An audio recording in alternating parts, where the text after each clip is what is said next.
Hi, this is Len Berry. Welcome again to Between the Words. We continue our discussion of Bernie Sanders' book, Our Revolution. And we're on to part two, where he begins to discuss more policy-based things, ideas for how we together have to, can and must improve the country. The first of these chapters is Defeating Oligarchy. And he's building, he uses this section, not just this chapter, but this entire section, as you'll see in a moment, that he uses it in a way to build this extensive argument that there is one singular true problem and many other problems that stem from it. So the singular problem is oligarchy. He starts this chapter with a paragraph text in bold. Democracy is about one person, one vote. It's about all of us coming together to determine the future of our country. It is not about a handful of billionaires buying elections, or governors suppressing the vote by denying poor people or people of color the right to vote. Our job is to stand together to defeat the drift toward oligarchy and create a vibrant democracy. And he spends time putting together the nature of a democratic system, how it is supposed to work, how we are taught that it is supposed to work, how it is meant to work. And then he talks about how it expanded to include everyone by law.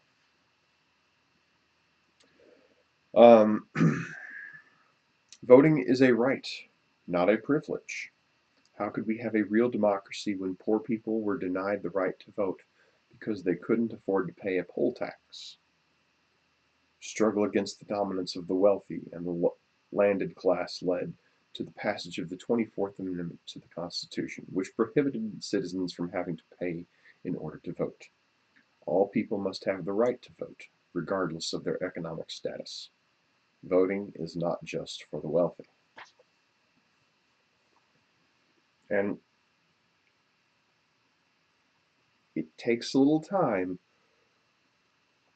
A few pages in, he starts talking about a little court case known as Citizens United. And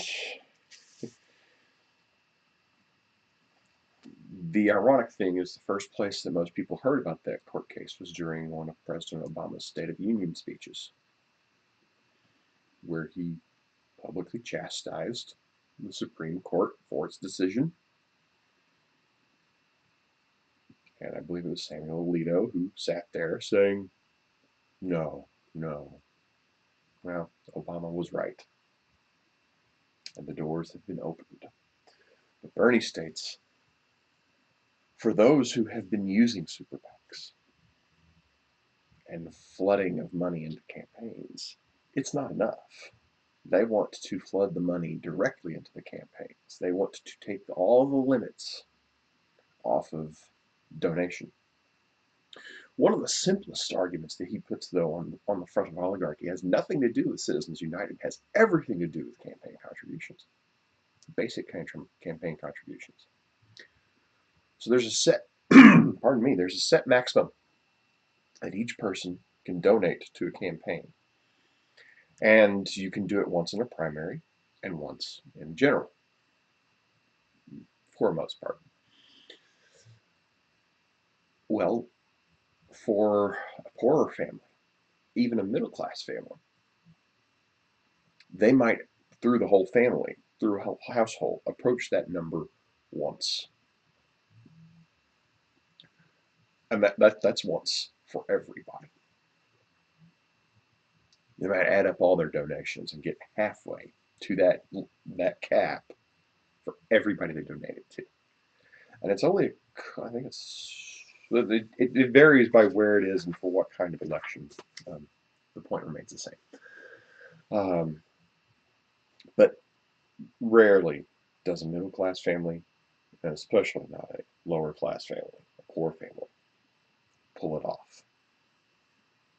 But an affluent family, they can have the husband make a donation, and that'll cap him out toward that candidate.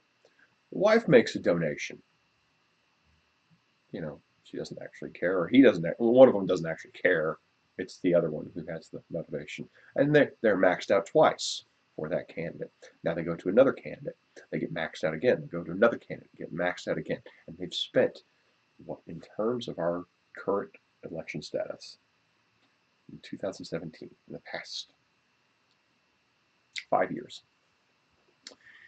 has proven to be a tiny amount of cash. And they can do it again and again and again because money does not have the impact on upper class as it does in lower class. They can spend it more easily, not just because they have it, but because they get so much out of it. Those who are benefiting directly from these payments, they're being bought. You see all these cases of these politicians saying, I'm going to do this, I'm going to hunt down this person on absolutely partisan means. Well, they do it in part because they got to get that money. For me, one of the biggest signs that money controls came from Newt Gingrich's campaign for president in 2012. I believe it was Sheldon Adelson who was single-handedly funding him through a lot of it, through disseminated methods, what have you. But the disclaimer that he got on that money, the one provision, is that he was not allowed to attack Mitt Romney in any way, shape, or form. You're not allowed to damage Mitt because it's looking like he might win. I want somebody else to win. But in case he doesn't, I don't want him blemished by your campaign. Newt Gingrich might have had things to say, but he couldn't because the money, the price of the money, was that he could not. Now, I don't like attack ads. Most people don't. I'd rather people just ran on the issue and not spent years doing it. But that is a clear case where someone said, you have to do this, and they did. Now, what happens when that becomes widespread to everyone? What happens when you take the reins completely off and allow that money to go directly to the campaign? There is a small amount of distance between campaign and super PAC right now. What happens when that distance becomes zero? What happens when a group that you can coordinate with legally is getting, basically your campaign, because legally you cannot coordinate with your super PAC, right? What happens when that money comes directly? Money I just mentioned from Sheldon Adelson to Newt Gingrich, that money wasn't direct money. That was super PAC money. And Newt whipped himself in line all the same. So what happens? That's Bernie's question. We get oligarchy. We get control. Not by voting, not by democratic values, but by purchasing power.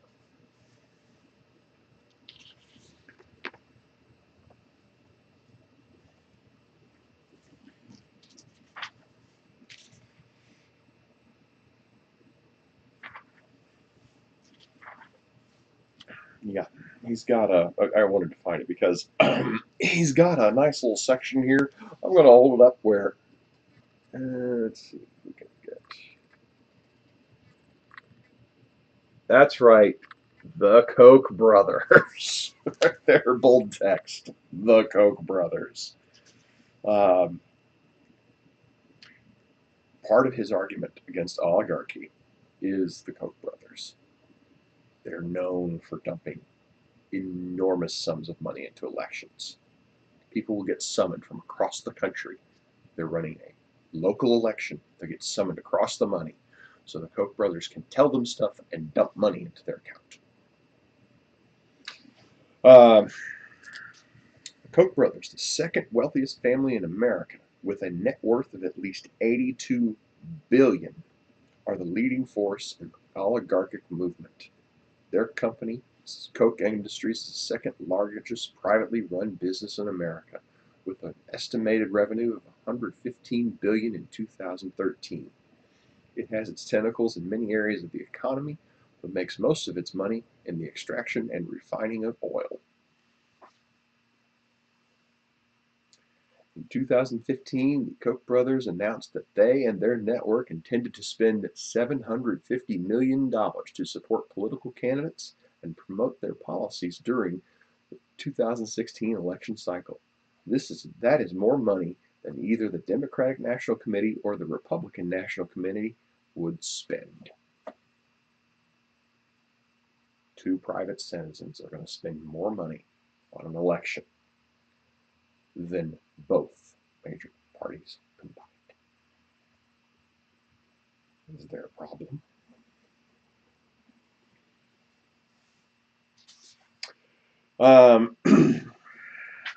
One of the more interesting parts is he has a good half a page, a little bit more, using David Koch's campaign for, he was running a campaign. It was Libertarian Party campaign, and he was running for vice president. Okay, David Koch, 1980, ran for vice president of the Libertarian Party. Sorry, I had to remind myself there. I did a lot of reading.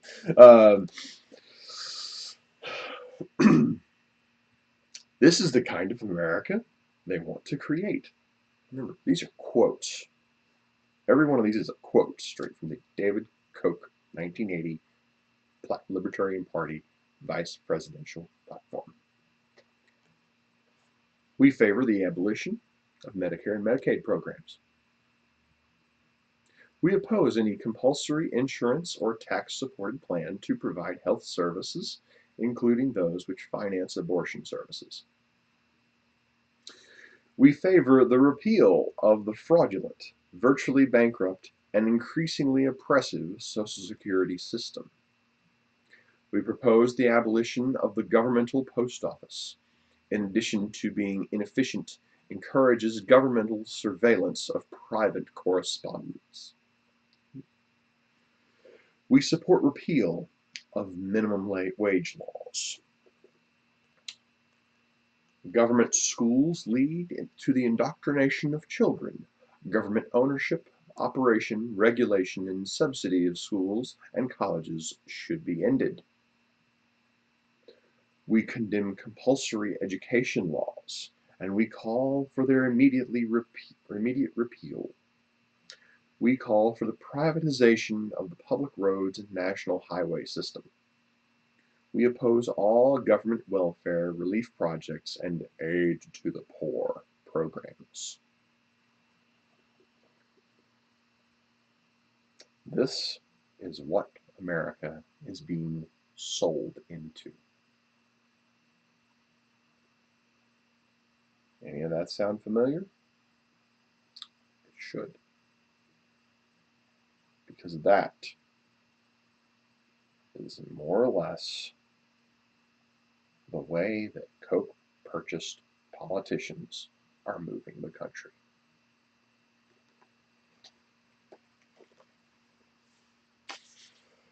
So,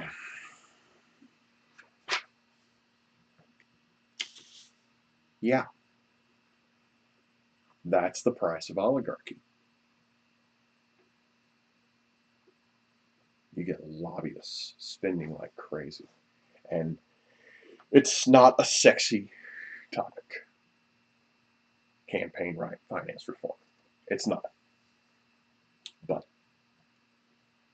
in Bernie Sanders' eyes, it is the root topic. It is the root issue to everything. You want to fix everything that's wrong? You want to make it where you can fix bigger problems? You're going to have to fix this one first. Because as long as this one is a problem, somebody's going to open his wallet and dump out an obscene amount of money and say, you do what I say now. These representatives are supposed to serve the people. Disagree or agree with them is a different issue. But they're supposed to serve the people. They're not supposed to serve someone's wallet. I mean, there's the room where younger members of Congress are supposed to go and spend a ridiculous amount of time. There's 2 desks in this room. There's an assistant who takes notes and listens in on the call. And then the representative sits there with a phone and a list and calls a bunch of rich people they don't know begging for money. That's not democracy. That's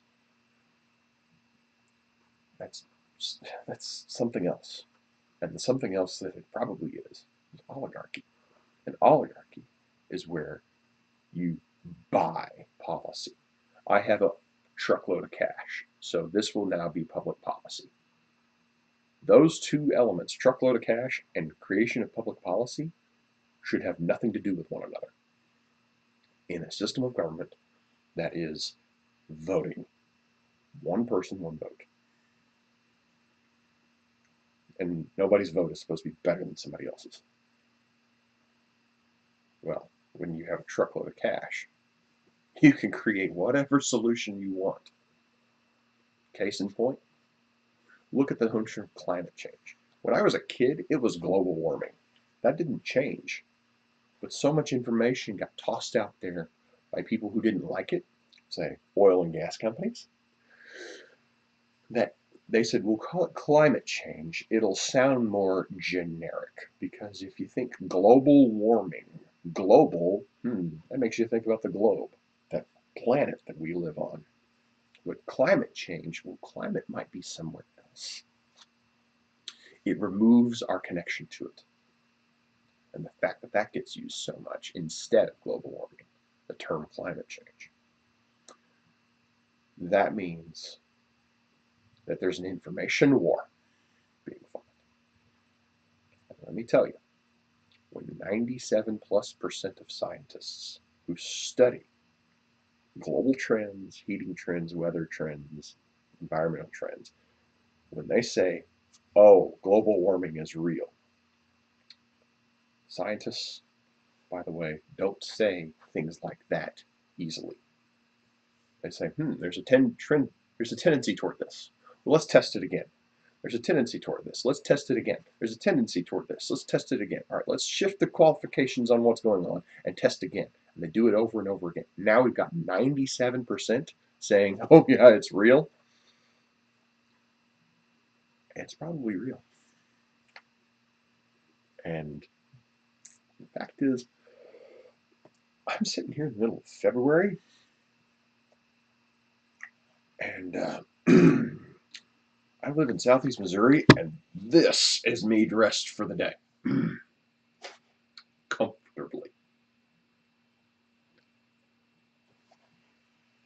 Middle of winter. And I'm wearing shorts in Southeast Missouri. And it's not just because I can handle lower temperatures, it's because it's a sunny day out there. And it's been pretty warm recently. We're about 8 weeks through winter. We've not had a real snow. And at this point, I don't know if we're going to get it or not. The weather's so chaotic, how could I know? That's actually a real symptom of global warming. But, oh, it gets cold somewhere, say the oligarchs. so it must not be real. Oh, well, we'll just have all of our politicians say, the oil and gas company, we'll just have all of our politicians say it's not real. So it's not real. And that's just fooling themselves. But they're fooling themselves for a reason. Because it's profitable. They'll make more money now. And the corporate mindset, and a corporation, a conglomeration of many, many companies, has one purpose. It's to make money. That is a neutral state. It can only make money. Only drive is to make money. It is the people who can control it, who are in charge of it, that decide how that money is going to be made. And some just do not care. If they see dollar signs, they just go after it. And they see more dollar signs by dumping. In the case of the Koch brothers, $750 million, $750 million, into systems designed to elect people. That's considered a profitable investment. They dumped almost $1 billion into our elections because it's a profitable investment. So it's no wonder the next chapter is called The Decline of the Middle Class. Because if your purpose is to soak up money, one of the first places that many companies say we can make more money is by shrinking payroll. And this isn't near the long chapter as previous. Um, let's see. I mean, he talks in here about how Eisenhower used some ambitious building programs to connect the country and to stimulate a middle class. And one of the ways he did that was, hey, 91% corporate tax, 91% corporate tax rate. You want to get out of that rate, better take as many write-offs as possible. That means paying more workers, building buildings, expanding operations. Those were the tax write-offs. So it was your after all that profit that made it where that was the number that you got taxed on. So the idea is you have a tax rate so high and write-offs that were so good that you expand a lot to make big operations. And that's how in the middle of the 20th century we had such a boom of economy. I mean, a post-war economy too helps. However,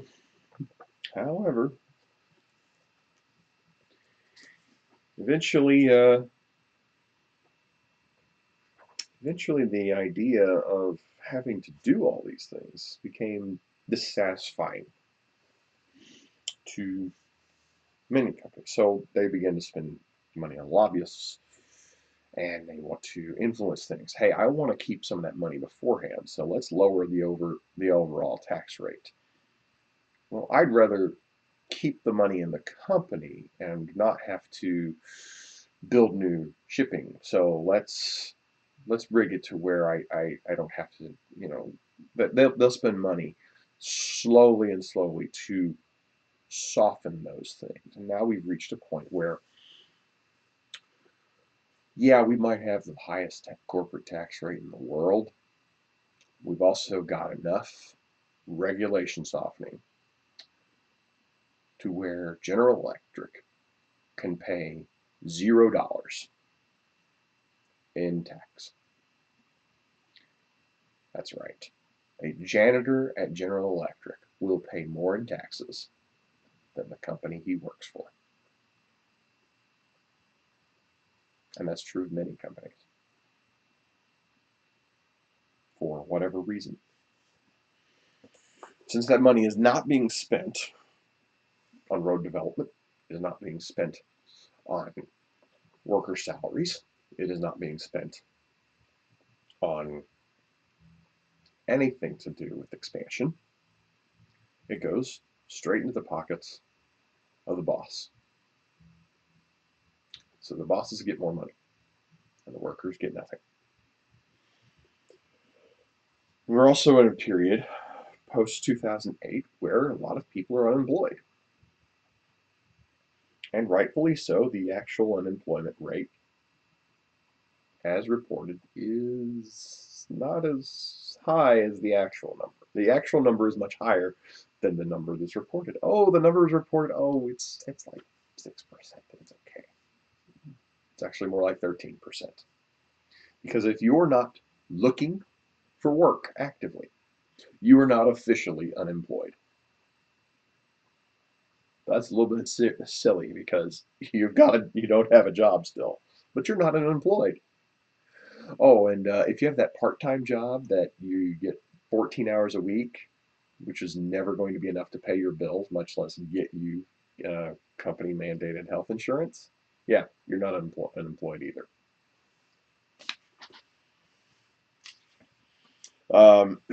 We've had conditions degrade. Look at Michigan. Detroit, Michigan, I just heard the other day, is considered the worst place to live in the country. The auto sector is draining out, has been systematically over decades draining out jobs. Building conditions are terrible. Road conditions are terrible. Crime is high. Uh, Unemployment is massive. Healthcare is non-existent. Not too far from there, you have Flint, Michigan. Flint, Michigan has been in quite a bit of news over the past couple of years. Bernie even talks about Flint. Let's see here. Um, 50 years ago, Flint was one of the most prosperous cities in America. Working class people had good jobs with good benefits working for General Motors. Today, years after those jobs disappeared, Flint is one of the poorest cities in America. Poverty, high unemployment, boarded up buildings, crime, and poor schools is the story of Flint today. Recently, Flint received international attention when it was revealed that in order to save money, the city started using water from the highly polluted Flint River. I will never forget a private meeting Jane and I had with Flint residents who described what happened to their children after they drank the toxic lead-filled water.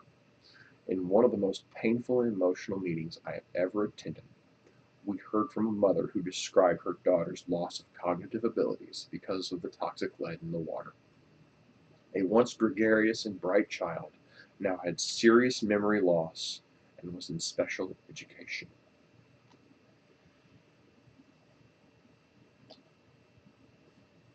They haven't had clean water in Flint, Michigan in over a year.